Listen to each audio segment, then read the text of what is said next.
Western Australia's most famous bushranger and escape artist is a figure of myth and mystery. Historic and modern sources all seem to disagree about when he was born, where he was from, and many other details about his life. Throw in a fictional book called Moondyne, and you have the recipe for a researcher's headache. It's stated in most sources that he was Welsh, but there are family sources that show it's very probable he was actually from Cornwall. It's against this backdrop of unknown facts that I'll attempt to tell the complete story of Moondyne Joe, and I hope I can get as close to the truth as possible. Moondyne Joe's real name was Joseph Bolitho Johns. He was the third child of a blacksmith named Thomas Johns and his wife Mary Bolitho.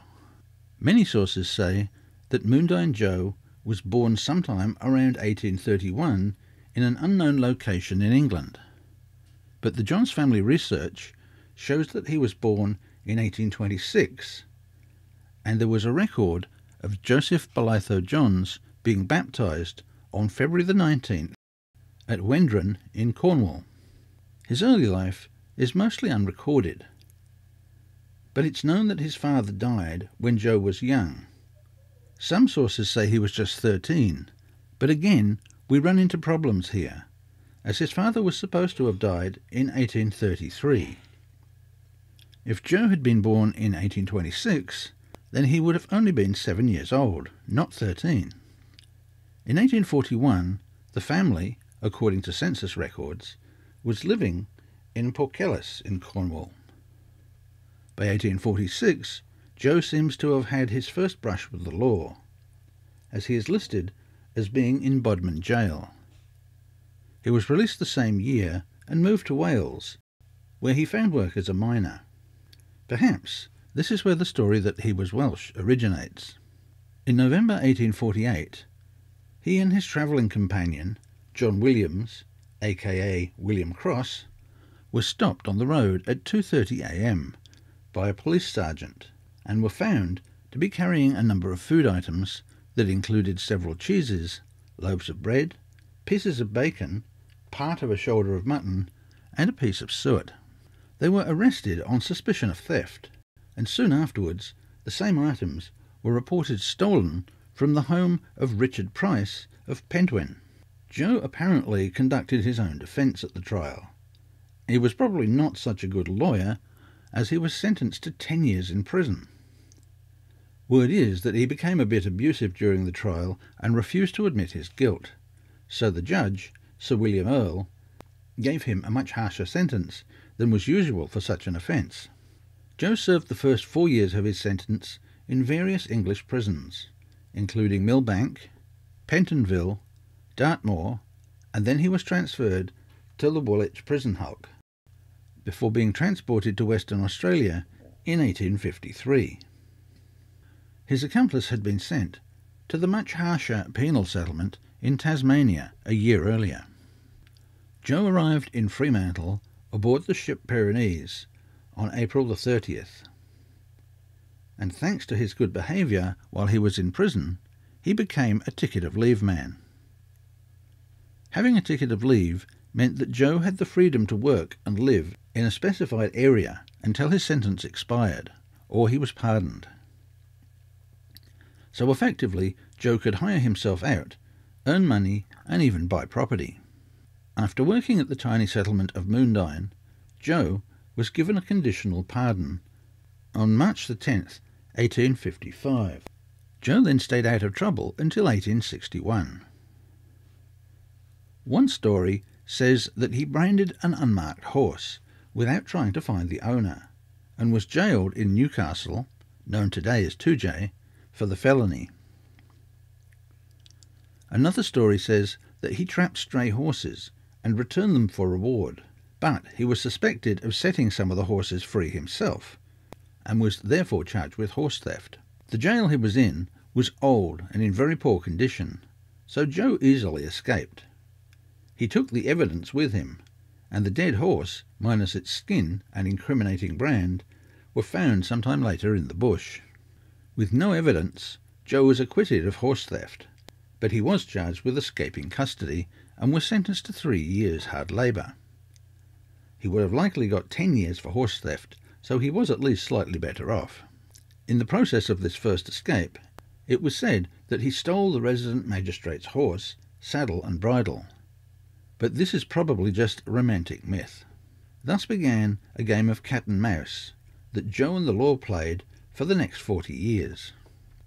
When recaptured, he seems to have served his next 3 years without incident, during which time he was assigned to the North Fremantle convict work party, and eventually earned a remission of his sentence that saw him discharged to the Mount Eliza convict depot.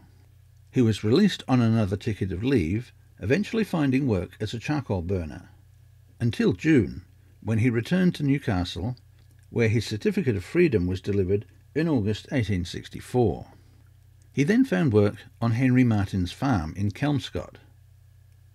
9 months after his release, Joe was convicted of shooting a steer belonging to William Wallace. Joe strongly protested his innocence, but was sentenced to 10 years.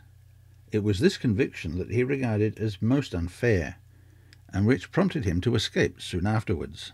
Transferred in early November from the Fremantle prison to the Canning Flats convict work party, he escaped after just 1 week, but was recaptured towards the end of the month, receiving an additional 12 months to his sentence. Once more, he was sent back to Fremantle prison and placed in irons. He petitioned the Comptroller General of Prisons, and his case was reviewed.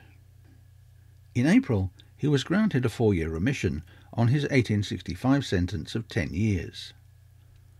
Obviously not satisfied with the remission, in July he attempted to escape again, but his escape was foiled, and for this he received a further 6 months in irons. In August he succeeded in breaking free once more, and joined up with 3 other escapees. There are tales at this stage that Joe led this group and began robbing stores in the Avon Valley, with a view to building up supplies to make an attempt to cross from Western Australia to the eastern colonies.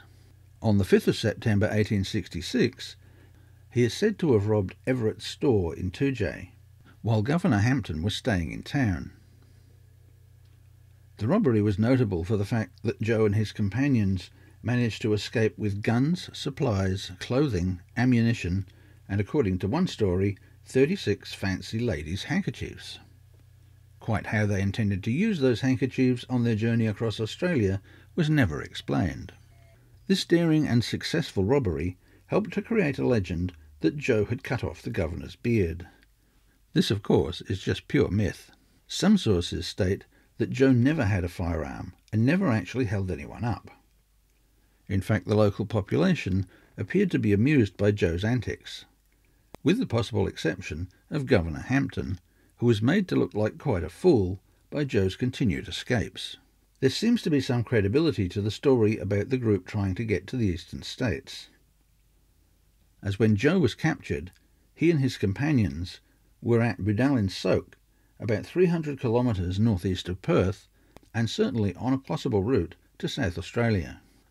A popular ditty at the time went, "The governor's son has got the pip, the governor's got the measles, for Moondyne Joe has given him the slip, pop goes the weasel." Hearing this sung by the urchins in the streets of Fremantle must have irked the governor no end. Whatever the truth, he was captured once more on the 29th of September and sent back to Fremantle, where he was chained by the neck to a post. A special cell was built, and when it was completed, the governor proudly declared that if Joe escaped from such a strong cell, he would give him his freedom.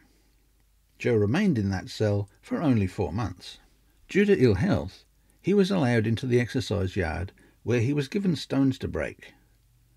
In one of the most extraordinary escapes ever to occur at Fremantle Jail, he built the stones up against the wall so that there was a space hidden behind them, where the guard could not properly see. He dug through the wall in this space and left his clothes hanging near the wall, giving the impression that he was still inside the prison. On the 7th of March 1867, he made his getaway, presumably in his underwear and boots. This time his escape was much more successful, and he remained free for nearly 2 years. He was recaptured at Horton's wine cellar, where he had gone for a drink to celebrate his 2 years of freedom. On February the 25th, 1869, Joe broke into the cellar while the owner was away, but he was unlucky because when C.W. Ferguson, the owner at the time, returned, he was accompanied by 2 policemen who were in the area on an unrelated matter. At the time, Joe had long flowing hair, was wearing a wheat sack, and carrying a large stick as his only form of protection.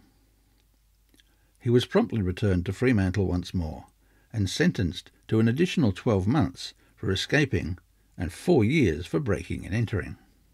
In January 1870, Joe was given a remission of 5 years, and in September he was released from irons for the first time in 18 months. In February 1871, he attempted to make a copy of his cell key in the carpentry workshop. The key presumably didn't work, but he managed to dispose of it before he could be charged with anything. In April 1871, Joe was interviewed by the Comptroller General of Convicts, Henry Wakefield. During the interview, he recalled how Governor Hampton had promised him freedom if he could escape from the special cell. This was confirmed by Henry Lefroy, so after further investigations, it was decided to grant Joe a ticket of leave and send him to the convict depot in the Vasse district. He was told if he stayed out of trouble for 4 years, he could expect a conditional pardon. He sailed for Bustleton in May, and later he received permission to move to Bunbury. In 1872, he was in trouble with the law again, but this time only for minor offences for which he only served a month in prison. He received his certificate of freedom on the 27th of June, 1873. In 1879, he married a young widow named Louisa Frances Elizabeth Hearn, and became something of a celebrated dandy, living in the southwest of the state. Joe was in his 50s at the time, and Louisa was just 26 years old. In 1880, he worked in Witchcliffe and Carrydale, and although some sources say he discovered Moondyne Cave, it was actually discovered in 1879 by Fred Grange. The story goes that Moondyne Joe was lowered into the cave after a bet that he couldn't escape. Whether he got out again without assistance isn't recorded, neither is whether this actually happened at all. He left the area in 1883. In 1887 he returned to Toodyay, and from there he travelled to the goldfields, where, although he was about 61 years old by now, he prospected for several years. His wife, unfortunately, contracted one of the many diseases rife on the goldfields at the time and died in 1893. Joe was heartbroken and apparently never recovered from her loss. He returned to the coast and lived in Kelmscott, where he gained a reputation for insanity, being known as Old Mad Moondyne Joe. He died in the Fremantle Lunatic Asylum on the 13th of August 1900. His final resting place is Pauper's Grave No. 580A in Fremantle Cemetery. The gravestone has a pair of broken handcuffs and the Welsh word Rhyddid, meaning freedom.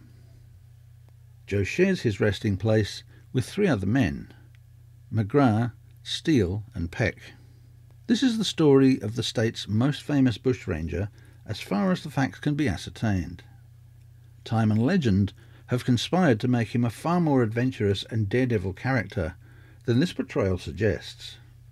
We've made this video in an attempt to set the record straight, because even respected websites such as Wikipedia and the Australian Dictionary of Biographies have some errors in their telling of Joe's story.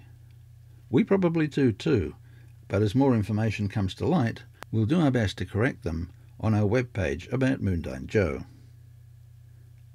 There is a good account of the legend and the history of this man written by Ian Elliott, titled Moondyne Joe, The Man and the Myth. Thanks for listening. Hope you enjoyed this little peek into West Australian history.